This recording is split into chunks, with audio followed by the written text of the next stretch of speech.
Good morning students. तो हम लोगों का चैप्टर चल रहा था पार्टनरशिप फंडामेंटल्स। तो फंडामेंटल्स में मैंने आपको कहा था कि पार्टनरशिप डीड को एक बार पढ़ लेना, देख लेना।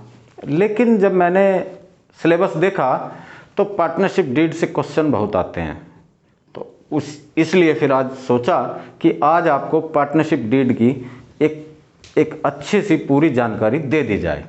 तो आज का हमारा टॉपिक है पार्टनरशिप डीड।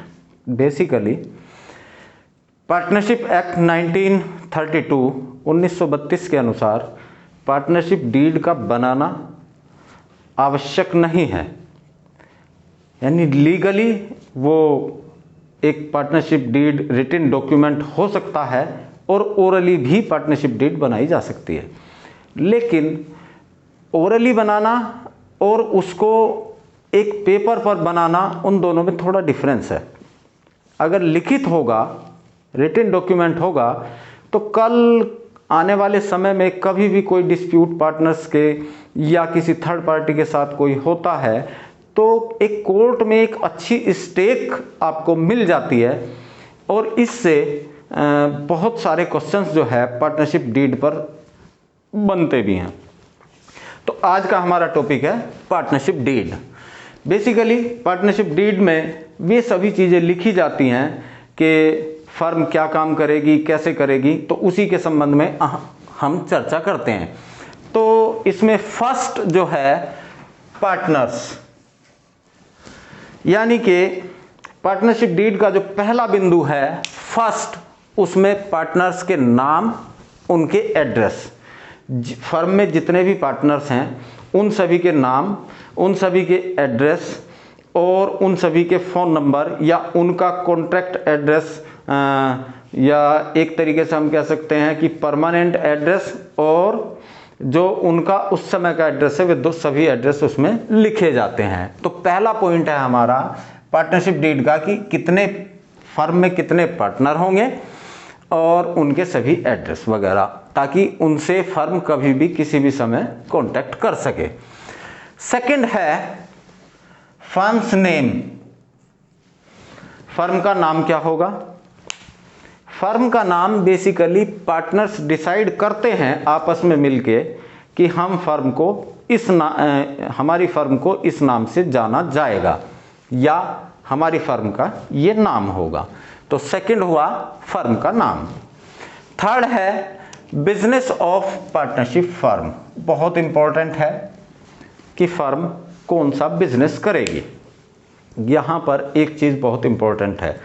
अब पार्टनरशिप की जो डेफिनेशन है, डेफिनेशन में दिया गया है साफ स्पष्ट कि जब दो या दो से अधिक साझेदार मिलकर किसी कार्य को करने का निश्चय करते हैं, उससे उत्पन्न हुए लाभों को आपस में बांटने का एक वैधानिक करार या कॉन्ट्रैक्ट करते हैं, तो उनके बीच उत्पन्न हुए उस संबंध को पार्टनरशिप कहते हैं।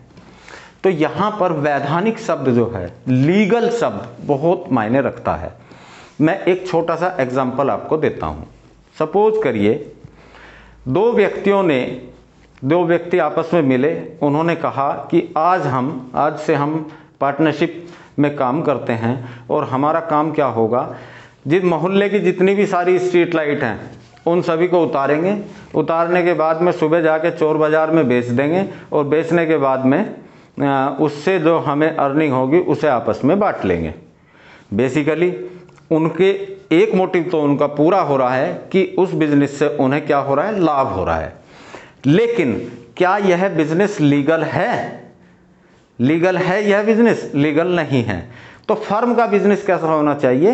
लीगल होना चाहिए, जिसको कोर्ट में जाके आप कह सकें कि हमारी फर्म ये काम करती है। जो कॉन्स्टिट्यूशनल बिजनेस होगा केवल उसी को मान्यता मिलती है, अदरवाइज और किसी बिजनेस को नहीं मिलती। ठीक है। तो अगर वे दो आदमी जिन्होंने स्ट्रीट लाइट तोड़ने के लिए अपनी एक फर्म बनाई थी, अगर वे सुबह से शाम तक मूंगफली बेचने का काम करें तो वो कोर्ट में वैलिड होगा। स्ट्रीट लाइट को तोड़ना वैलिड नहीं होगा, स्ट्रीट लाइट को उतारना वैलिड नहीं होगा। तो फर्म का बिजनेस कैसा होना चाहिए? जो कॉन्स्टिट्यूशनल हो, संवैधानिक हो, जिससे हमारे समाज को फायदा हो बेसिकली, और एक ऐसा होना चाहिए जो आप कोर्ट में जाके कह सके कि हमारी फर्म ये काम कर रही है। यानी जो कार्य संविधान या विधान के अनुसार ठीक है, केवल वही बिजनेस होना चाहिए। तो समझ में आ गया बिजनेस ऑफ पार्टनरशिप फर्म। अब नेक्स्ट है प्लेस ऑफ बिजनेस, यानी हमारी फर्म कहाँ काम करेगी। वो दिल्ली में काम करेगी, मुंबई में, कोलकाता में, चेन्नई में, कहाँ काम करेगी, किस जगह उस फर्म का रजिस्ट्रेशन होगा। ये fourth point, place of business, यानी कि वो हमारी फर्म बिजनेस कहाँ करेगी, किस क्षेत्र में काम करेगी, नेशनल करेगी, इंटरनेशनल करेगी, एक्सपोर्ट इंपोर्ट का काम करेगी, क्या करेगी, उस बिजनेस का कहाँ से उसे कंडक्ट करेगी। मेरठ से, मुजफ्फरनगर से, दिल्ली से, मुंबई, कोलकाता, चेन्नई, कहीं से भी हो सकता है। तो प्लेस ऑफ बिजनेस, ठीक है। नेक्स्ट है date of commencement of business, यानी जिस दिन हमारी फर्म बन जाएगी, रजिस्ट्रार ऑफ फर्म के यहाँ रजिस्टर्ड हो जाएगी, तब रजिस्ट्रार ऑफ फर्म पार्टनर्स को एक लीगल डॉक्यूमेंट देता है कि जिसको हम बोलते हैं व्यवसाय शुरू करने का प्रमाण पत्र। एक सर्टिफिकेट देता है कि अब आप अपना बिजनेस स्टार्ट कर सकते हो। तो वही क्या कहलाता है, date of commencement of business, यानी बिजनेस को शुरू करने की डेट। नेक्स्ट है आपका कैपिटल अकाउंट। कैपिटल अकाउंट बहुत इंपॉर्टेंट है, ये अब आगे आपका बहुत काम आएगा। कैपिटल अकाउंट बेसिकली क्या है, जितने भी पार्टनर्स फर्म में होते हैं वे सभी कुछ अमाउंट एज कैपिटल इंट्रोड्यूस करते हैं, जिसको हम क्या बोलते हैं, कैपिटल। इनिशियल स्टेज में 11th क्लास में जब आपने जर्नल एंट्री बनाई होंगी तो सबसे पहली एंट्री क्या होती है, cash account debit to capital account, being cash introduced as capital and business started, या बिजनेस कमेंस्ड, बिजनेस शुरू करने के लिए हमने कैपिटल इंट्रोड्यूस की। यहां तक की तो बात ठीक है। अब ये कैपिटल किस तरह की होगी, फिक्स होगी या फ्लक्चुएटिंग होगी। तो बेसिकली यहां पर यानी कैपिटल अकाउंट का क्या हुआ, क्लासिफिकेशन हुआ, जो दो पार्ट्स में बट गया। क्या, एक तो होगा फिक्स कैपिटल अकाउंट में कभी भी कैपिटल चेंज नहीं होती। जो कैपिटल आपकी स्टार्टिंग में थी बिजनेस शुरू करते समय, वही कैपिटल आपकी 2 साल, 10 साल, 20 साल, 50 साल बाद भी वही कैपिटल रहेगी। In case of fix capital account, वहां हमें एक अकाउंट और पार्टनर का मेंटेन करना पड़ता है, जिसको बोलते हैं हम current account, partners current account. ठीक है, पार्टनर्स करंट अकाउंट में पार्टनर्स के जितने भी ट्रांजैक्शंस हैं, पार्टनर से रिलेटेड जितने भी ट्रांजैक्शंस है, उसको प्रॉफिट हुआ, उसको लॉस हुआ, उसको कमीशन दिया या सैलरी दी, या interest on capital, interest on drawings, या ड्राइंग्स किए पार्टनर ने, वे सभी किस में आते हैं, फ्लक्चुएटिंग, वे सभी आते हैं पार्टनर्स करंट अकाउंट में। ठीक है, अगर फिक्स कैपिटल अकाउंट है, स्पष्ट दिया गया है क्वेश्चन में, तब पार्टनर का करंट अकाउंट बनाना अनिवार्य है। और दूसरा होता है फ्लक्चुएटिंग कैपिटल अकाउंट। फ्लक्चुएटिंग का क्या का अर्थ होता है, जैसे आपकी लाइट ब्लिंक करती है ना, कभी ज्यादा कभी कम, कभी ज्यादा कभी कम, तो उसी तरीके से पार्टनर्स कैपिटल अकाउंट भी फ्लक्चुएट करता है। फ्लक्चुएट का मतलब कैसे, अगर पार्टनर को हमने सैलरी दी तो उसका पार्टनर्स कैपिटल अकाउंट क्या हो, बढ़ जाएगा। पार्टनर ने एडिशनल कैपिटल इंट्रोड्यूस की तो पार्टनर्स कैपिटल अकाउंट बढ़ जाएगा। लॉस या ड्राइंग्स हुए तो उससे पार्टनर्स कैपिटल अकाउंट नीचे आ जाएगा, कैपिटल कम हो जाएगी। तो जब इस तरह की फ्लक्चुएशन होता है तो उसको बोलते हैं fluctuating capital account. Fluctuating capital account basically एक छोटा सा फंडा याद रखिए, हमेशा याद रखने के लिए बहुत सिंपल है, बहुत ईजी है। क्या, पार्टनर्स फिक्स कैपिटल अकाउंट और करंट अकाउंट को आपस में जोड़ दीजिए। बेसिकली क्या होगा, जो आपका करंट अकाउंट है उसमें कैपिटल और ऐड हो जाएगी। फिक्स कैपिटल जब पार्टनर्स करंट अकाउंट में ऐड हो जाएगी तो वो क्या बन जाएगा, फ्लक्चुएटिंग कैपिटल अकाउंट। तो यहाँ ये चीज़ बहुत ध्यान रखने वाली है कि अगर फिक्स कैपिटल अकाउंट है तो करंट अकाउंट बनाना बहुत ज़रूरी है, और अगर फ्लक्चुएटिंग कैपिटल अकाउंट है तो फ्लक्चुएटिंग कैपिटल अकाउंट बनाने का सीधा सा फंडा ये है कि फिक्स कैपिटल अकाउंट और करंट अकाउंट दोनों को ऐड कर दीजिए। जब दोनों ऐड हो जाएंगे तो क्या बन जाएगा हमारा फ्लक्चुएटिंग कैपिटल अकाउंट। क्लियर? आगे चलते हैं। इंटरेस्ट ऑन कैपिटल, क्या पार्टनरशिप डीड में एक सेपरेटली दिया गया है कि कैपिटल पर इंटरेस्ट दिया जाएगा या नहीं दिया जाएगा? ये क्लोज हमें ये बताती है क्या पार्टनर्स को कैपिटल पर इंटरेस्ट अलाउ किया जाएगा। यदि किया जाएगा तो पार्टनर्स के करंट अकाउंट में इंटरेस्ट ऑन कैपिटल हम शो करेंगे, और अगर नहीं किया गया है, पार्टनरशिप डीड में कोई प्रोविजन नहीं है, तो किसी भी पार्टनर को इंटरेस्ट ऑन कैपिटल नहीं दिया जाएगा। अगर कभी डिस्प्यूट हो जाता है तब पार्टनरशिप डीड हेल्पफुल होगी कि देखिए पार्टनरशिप डीड में इस तरह का कोई भी प्रोविजन नहीं किया गया है, इसलिए इंटरेस्ट ऑन कैपिटल अलाउ नहीं होगा। नेक्स्ट है interest on drawings. Same condition है, बिल्कुल सेम है जैसी इंटरेस्ट ऑन कैपिटल की है, same condition interest on drawings की है। क्या इन ड्रॉइंग्स पर पार्टनर से इंटरेस्ट लिया जाएगा? लिया जाएगा तो किस रेट से लिया जाएगा, ये पार्टनरशिप डीड में लिखा हुआ होता है। अगर पार्टनरशिप डीड में इस बारे में कुछ नहीं लिखा हुआ है तो किसी भी पार्टनर से इंटरेस्ट ऑन ड्रॉइंग वसूला नहीं जाएगा। Clear? Profit sharing ratio. Profit sharing ratio का मतलब क्या है कि जो पार्टनर्स हैं बेसिकली काम क्यों कर रहे हैं, क्योंकि पार्टनरशिप के जो डेफिनेशन में लिखा हुआ है कि जो भी बिजनेस करेंगे उससे जो प्रॉफिट आएगा उसको आपस में शेयर करेंगे। तो प्रॉफिट शेयरिंग रेशो क्या होगा? इट मे बी 1:1 इक्वली भी हो सकता है, और 3:2:1 3:2:1 के अनुपात में, या 3:1 के रेशो में भी ये प्रॉफिट शेयरिंग रेशो हो सकता है। क्लियर? तो ये सेपरेटली क्वेश्चन में दिया गया होता है। ठीक है। इंटरेस्ट ऑन लोन बहुत इंपॉर्टेंट है, बहुत ज़्यादा महत्वपूर्ण है। कई बार क्या होता है कि पार्टनर फर्म को लोन दे देता है, फर्म को ज़रूरत पड़ी, फर्म कहीं और से ना लेके पार्टनर ने कहा लीजिए, जितना अमाउंट फर्म को चाहिए उतना अमाउंट उसने लोन का दे दिया। लेकिन पार्टनरशिप डीड में इंटरेस्ट ऑन लोन किस रेट से पार्टनर से लिया जाएगा वो कहीं भी लिखा हुआ नहीं है।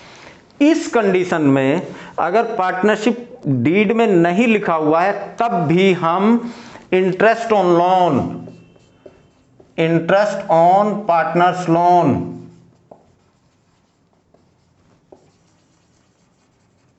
At the rate of 6% per annum,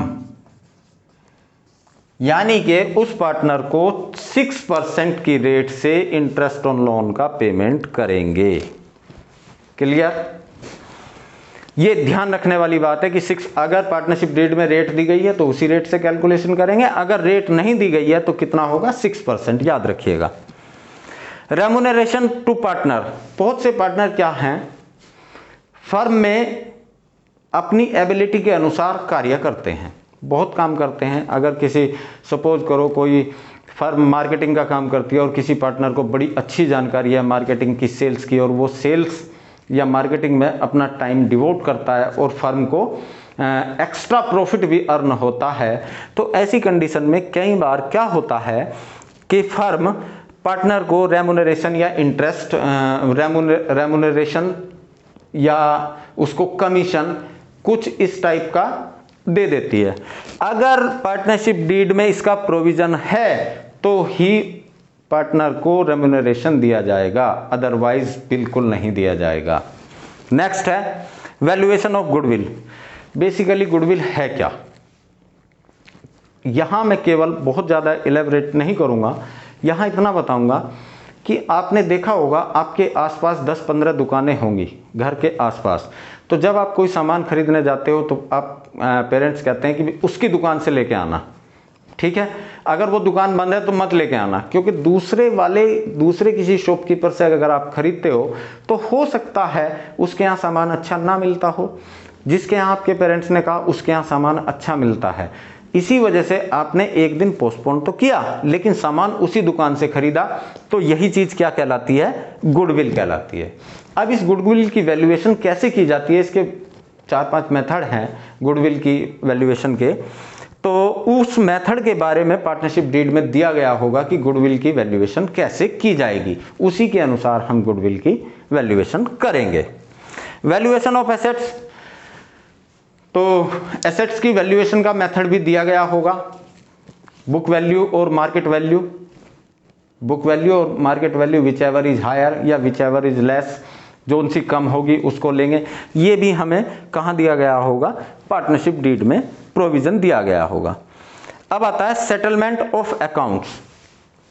settlement का मतलब होता है कि in case of retirement, in case of death of a partner, तो हम सेटलमेंट किस तरीके से करेंगे अकॉर्डिंग टू पार्टनरशिप एक्ट 1932 और इंडियन पार्टनरशिप एक्ट के अनुसार कैसे करेंगे? जैसा भी होगा,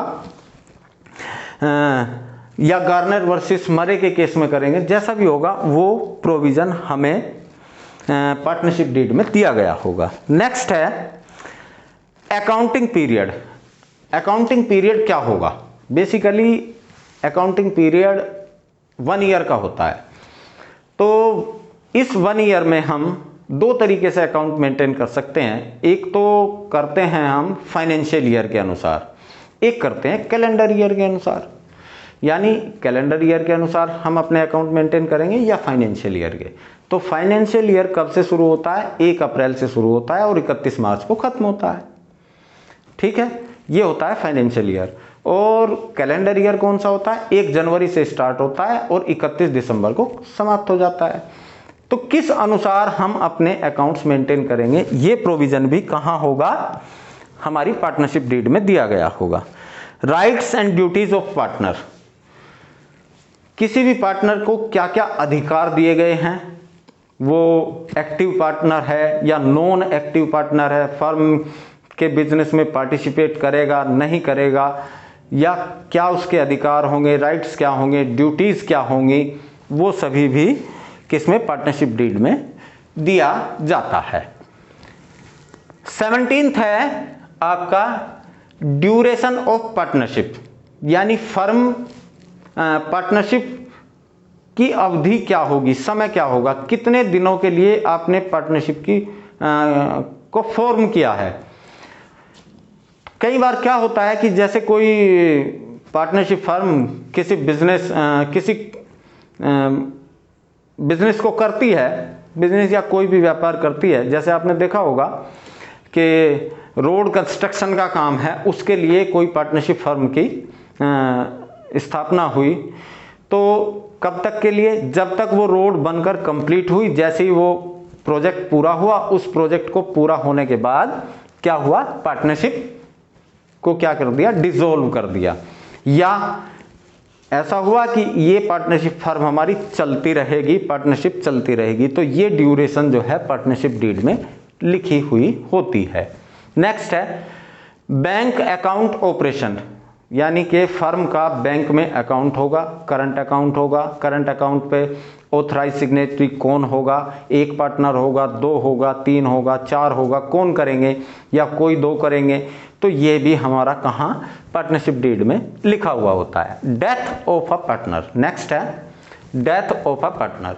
यदि किसी पार्टनर की डेथ हो जाती है तो उस केस में हम डेथ पार्टनर के सक्सेसर को, उत्तराधिकारी को किस तरीके से पेमेंट करेंगे, इस संबंध में पूरी जानकारी कहाँ? पार्टनरशिप डीड में लिखी हुई होती है।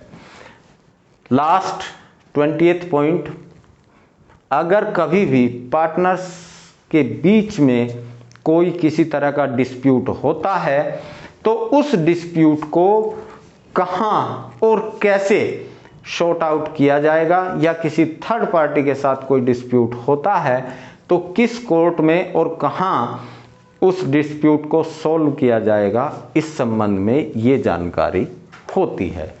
तो ये बेसिकली हमारा जो पार्टनरशिप डीड थी उसके संबंध में मैंने आपको एक स्पष्ट सी जानकारी, इसके 20 पॉइंट होते हैं, कहीं कहीं क्लोज 1-2 बढ़ भी सकती है, 1-2 घट भी सकती है।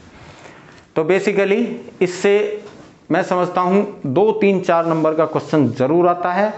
तो और ये यही नहीं, पार्टनरशिप आप आगे बीकॉम में या एमकॉम में या उसके बाद सीए, सीएस, आईसीडब्ल्यूए, कहीं भी जहाँ भी आप अकाउंट्स, पार्टनरशिप अकाउंट्स पढ़ोगे तो वहाँ पर पार्टनरशिप डीड एक बहुत ही महत्वपूर्ण इम्पोर्टेंट डॉक्यूमेंट है और इसकी जानकारी होनी चाहिए। मैं समझता हूँ टॉपिक आपको अच्छा लगा होगा। अगर टॉपिक अच्छा लगे तो लाइक करना, चैनल को सब्सक्राइब करना और अपने दोस्तों के साथ शेयर करना। तो मिलते हैं नेक्स्ट वीडियो।